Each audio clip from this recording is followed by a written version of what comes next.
C'est une étoile que l'on a presque tendance à oublier. Et pourtant, le Soleil est l'astre le plus proche de la Terre. Pour cette 33e nuit des étoiles, la Société d'astronomie de Haute-Marne a proposé aux curieux d'observer l'étoile solaire dès le début d'après-midi. On parle toujours de la nuit des étoiles, sauf que la plupart du temps on l'oublie. La principale, la nôtre, le Soleil. Donc on a décidé cette année de faire profiter surtout des nouveaux instruments que l'on possède au club pour justement observer le Soleil en détail dans différentes façons de le faire. Que peut-on voir à la surface du Soleil? Qu'est-ce qui fait briller cette étoile?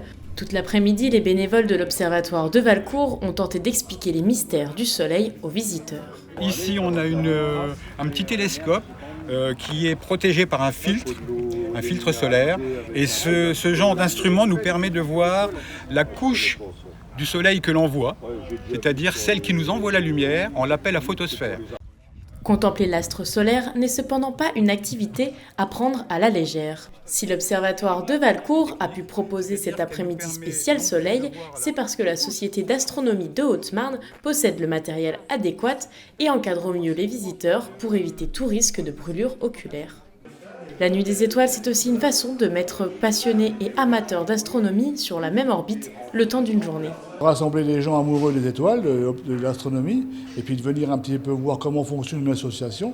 Comme l'Observatoire de Valcourt, il est unique dans la région de Saint-Lizier-Valcourt. Donc on en profite pour faire venir un peu de monde. Il y a pas mal de monde qui vient. On a vu jusqu'à 300-400 personnes.